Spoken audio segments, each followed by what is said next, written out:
Bienvenue sur Conduite de camion didacticiel. Aujourd'hui, nous voyons l'attelage du camion. Bonjour, je me présente, Éric Bédard. On va vous montrer comment faire un attelage avec une semi-remorque. Le plus gros problème quand on attelle une semi-remorque, assez souvent, c'est que les personnes, quand elles attellent, ne prennent pas le temps de vérifier la hauteur de leur remorque. Si vous prenez attention ici, le devant de la semi-remorque, quand ça passe par-dessus la fifth wheel, la sellette d'attelage du tracteur, bien, il y a danger que la semi-remorque se ramasse dans la cabine. Si elle se ramasse dans la cabine, bien, ça coûte bien de l'argent et ça cause bien du trouble. Fait que la première étape, ça va être surtout de faire attention à la hauteur. Le deuxième item qui est le plus souvent oublié par les chauffeurs de camions, c'est surtout le fait qu'ils ne vérifient pas la sellette d'attelage si elle est bien barrée avant de partir sur un chemin public. Il faut absolument prendre la peine de vérifier ça, sinon c'est très dangereux pour les usagers de la route, puis pour vous-même en même temps. OK, ici nous avons Simon qui va faire une approche au véhicule. Si vous prenez le temps d'observer, il regarde dans ses miroirs pour enligner le derrière de son tracteur avec le devant de la semi-remorque. Le tout, bien sûr, pour essayer d'enligner la sellette avec le pivot d'attelage. Observez bien comment est-ce qu'il s'y prend. Il s'enligne surtout du côté gauche pour enligner les roues qu'il voit dans son miroir avec le côté du trailer. Il essaie de placer ça le plus droit possible.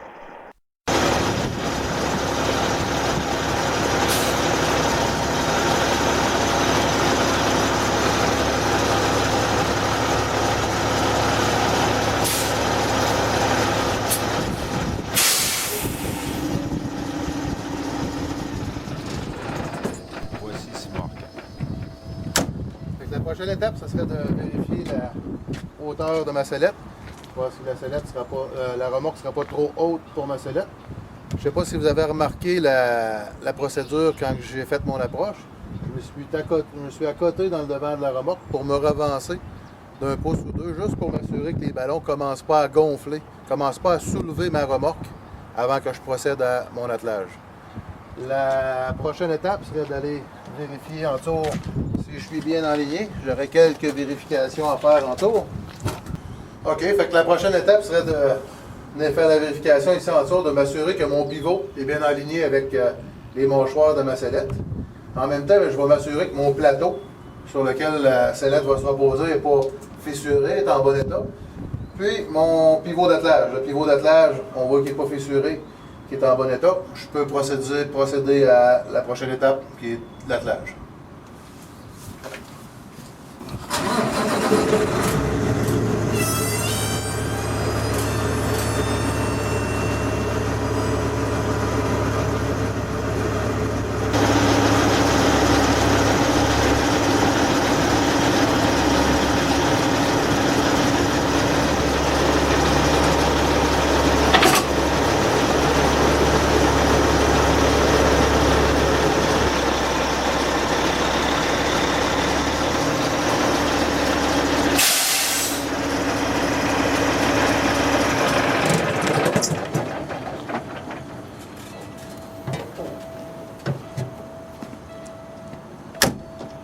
Fait que mon premier test pour m'assurer que ma mâchoire était bien fermée, je me suis rembrayé d'avant, dans une vitesse avant.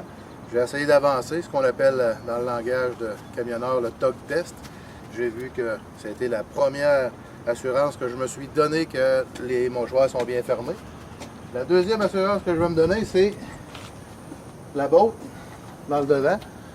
La grande botte dans le devant, je vais m'assurer qu'elle est bien, vraiment bien accotée à fond. Ça, c'est une bonne garantie qui me dit que les mâchoires sont bien fermées avec ce genre de sellette-là. Plus tard, on va vous montrer d'autres sortes de sellettes d'attelage qui sont différentes. Les vérifications vont être différentes. La troisième vérification que je vais faire pour m'assurer que je suis vraiment bien piné, je vais retourner en tour. Je vais venir m'assurer que les mâchoires sont bien fermées. Fait que ma troisième vérification, ce serait de m'assurer que mes mâchoires sont bien fermées. Ici, on voit que les deux mâchoires de chaque côté sont bien accotés au centre. C'est ma troisième garantie que je ne perdrai pas ma remorque. quand je vais prendre le chemin. Après ça, le reste de la procédure va se passer à l'extérieur. Fait qu'on va ressortir d'ici. La prochaine étape, ce serait le branchement des boyaux.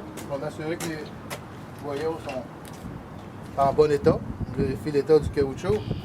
L'état du caoutchouc là. Je vais m'assurer que les deux trous, vous voyez les deux trous? Que les deux trous arrivent vis-à-vis un de l'autre. Normalement, je vais aller m'appuyer à 90 degrés contre la main. En supportant le dessous aussi, je vais forcer par en bas. Et je m'assure que les deux trous sont vis-à-vis, comme je disais tantôt. Je vais faire la même chose pour la rouge. Caoutchouc, les deux caoutchoucs en bon état. Je me positionne à 90 degrés. Je m'accote le doigt en dessous. En tournant, je vais m'assurer qu'ils sont bien vis-à-vis une de l'autre. Il restera juste ma couette de fil. Et normalement, j'essaie de la passer, elle, par en dessous de mes hauts olaires. Vu qu'elle est plus lourde et plus pesante, je vais la passer par en dessous pour pas qu'elle force sur les autres. Je vais m'assurer, avant de brancher, que mes contacts sont en bon état. Vous voyez à l'intérieur, on voit qu'il n'y a pas de verre de gris, c'est en bon état. Je soulève le couvercle, puis je vais l'appuyer à fond. C'est le couvercle ici avec la petite languette qui va l'empêcher de sortir. Fait que je dois m'assurer que j'ai passé cette étape-là. Par la suite, je dois aller à l'arrière.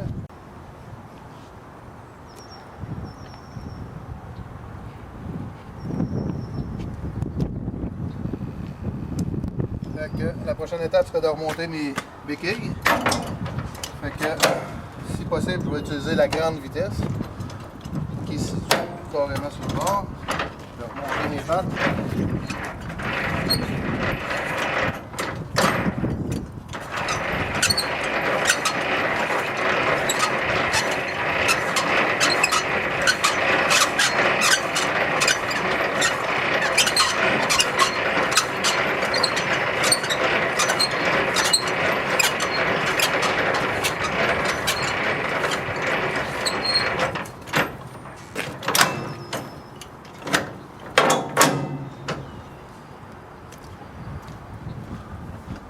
OK, comme mot de la fin, j'aimerais juste vous rappeler que j'ai fait 4 vérifications avant de prendre le chemin avec ça.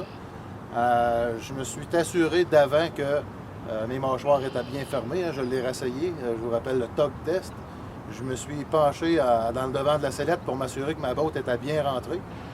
J'ai été en dessous du véhicule pour m'assurer que mes mâchoires étaient bien fermées.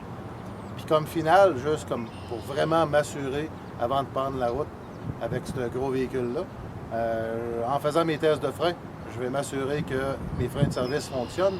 Ça va être ma 4e vérification en même temps pour me dire que mes mâchoires sont bien fermées. Fait que de cette façon, je m'assure de prendre le chemin sécuritairement puis sans danger d'échapper ma remorque. Fait que bonne route à tout le monde.